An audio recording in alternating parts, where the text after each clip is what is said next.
अब देखते हैं CFT की नेक्स्ट एप्लीकेशन।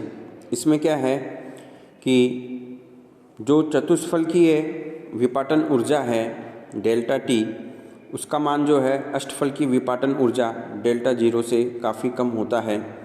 अतः जब अष्टफलकीय एवं चतुष्फलकीय संकुलों के CFSE के मानों में समानता हो तब चतुष्फलकीय संकुल बनने की संभावना ज़्यादा होती है। कहने का मतलब है कि चतुष्फलकीय जो CFSE है उसका मान क्या है, काफ़ी कम है। अष्टफलकीय CFSE का मान ज़्यादा है। इसलिए आप समझ सकते हैं कि ज़्यादातर जो कॉम्प्लेक्स कंपाउंड है वो अष्टफलकीय बनेंगे, क्योंकि उनका जो CFSE मान क्या है, ज़्यादा है। अष्टफलकीय संकुलों के जो CFSE मान है वो चतुष्फलकीय संकुलों से अधिक है। अतः अष्टफलकीय संकुल अपेक्षाकृत अधिक स्थायी होते हैं। लेकिन अगर अपन केस लेके चलते हैं D1 और D6 विन्यास के लिए दुर्बल लिगेंड क्षेत्र में, तो यहाँ पर आप देखेंगे कि जो अष्टफलकीय संकुल के बजाय चतुष्फलकीय संकुल बनाया जाए तो CFSE के मान में सिर्फ 0.13 डेल्टा जीरो की कमी होती है। तो ऐसे केस में जैसे कोबाल्ट 2+, अभी अपन एग्जाम्पल लिया था D6 इलेक्ट्रॉनिक कॉन्फ़िगरेशन में, आयन चतुष्फलकीय एवं अष्टफलकीय दोनों प्रकार के संकुल बनाता है।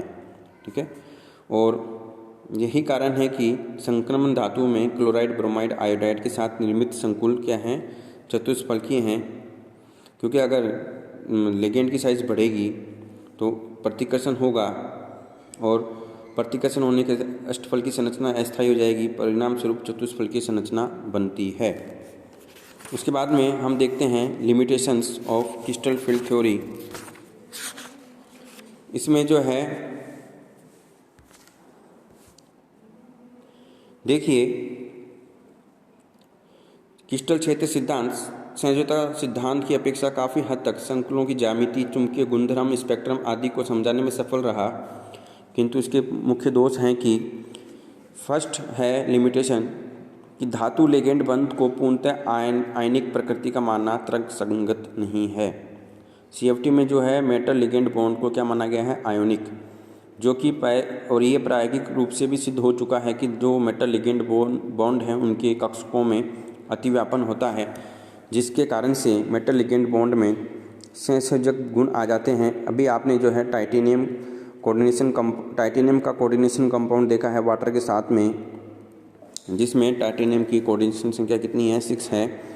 कि अवशोषण स्पेक्ट्रम में प्राप्त अवशोषण बैंड इस बात का प्रमाण है कि इसमें टाइटेनियम और वाटर के बीच के बंध में संयोजक गुण विद्यमान है।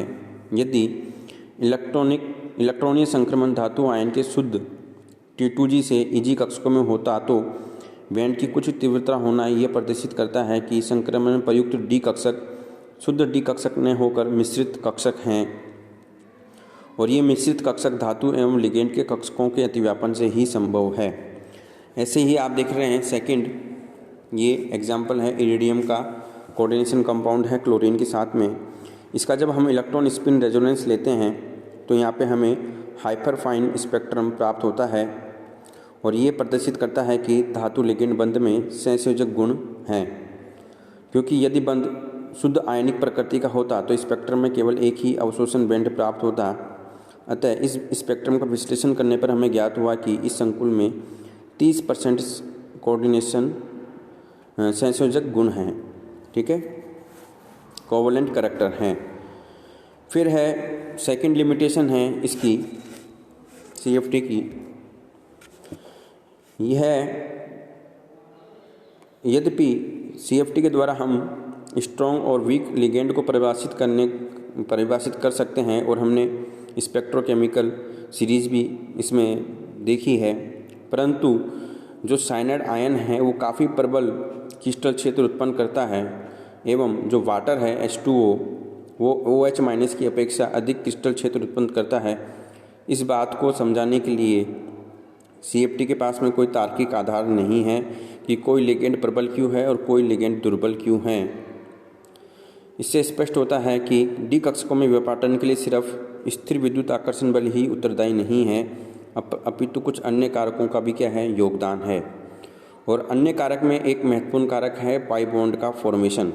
जो साइनाइड आयन है जो लिगेंड है वो धातु आयन से बड़े कक्षकों को अपनी ओर खींचकर पाई बंध का निर्माण करने में सक्षम है, जिससे धातु आयन का प्रभावी आवेश बढ़ जाएगा, धनात्मक प्रभावी आवेश बढ़ जाएगा, जिसके परिणाम स्वरूप मेटल लिगेंड बॉन्ड की जो दूरी है वो कम होने लगती है और डी कक्षकों का विपाटन अधिक होता है।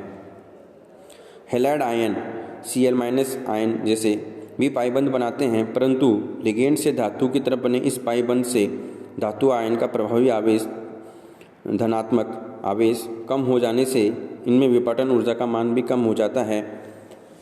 चूँकि CFT में पाइबंध का कोई स्थान नहीं है, अतः धातु लिगेंड के मध्य संयोजक सिग्मा बंध एवं पाइबंध को भी क्रिस्टल क्षेत्र सिद्धांत में उपयुक्त महत्ता देने पर संशोधित क्रिस्टल क्षेत्र सिद्धांत, जिसे हम आजकल लिगेंड फील्ड थ्योरी है, का विकास किया गया, जो संकुलों के लगभग सभी गुण धर्मों को समझाने में सफल रहा है। अब हम देखते हैं CFT और VBT में क्या अंतर है। तो CFT में क्या है, धातु लिगेंड को पूर्णतः आयनिक माना गया है और VBT में जो है कोवलेंट माना गया है। और CFT बताती है कि धातु लिगेंड के बीच में कोई अतिव्यापन नहीं होता, जबकि जो VBT है वो बताती है कि धातु और लिगेंड के कक्षकों में अतिव्यापन होता है और लिगेंड के पूर्ण बड़े कक्षक धातु आयन के रिक्त कक्षकों से अतिव्यापन करते हैं। और क्रिस्टल क्षेत्र में CFT में क्या होता है, डी कक्षकों का विपाटन होता है T2G और EG में। VBT में क्या है, इसमें डी कक्षकों का कोई विपाटन नहीं होता। CFT में क्या है, संकुलों की ज्यामिति एवं स्थायित्व की व्याख्या करने के लिए CFSC इम्पोर्टेंट पॉइंट है, जबकि VBT में संकरण के प्रकार एवं संकृत कक्षकों के मध्य बंध सामर्थ्य के आधार पर संकुलों की ज्यामिति और स्थायित्व की व्याख्या की जाती है। देखिए, CFT के द्वारा आप अवशोषण स्पेक्ट्रम को समझा सकते हैं, लेकिन VBT के द्वारा नहीं बता सकते। CFT के द्वारा आप बता सकते हैं कि लिगेंड प्रबल है या दुर्बल है, VBT में आप इसको क्लियर नहीं कर सकते। और CFT में पाइबंध का कोई स्थान नहीं है, लेकिन VBT में पाइबंधों की महत्वपूर्ण भूमिका है। ठीक है, तो ये कुछ अंतर हैं और भी अंतर हैं जो आप बुक से देखें। Thank you.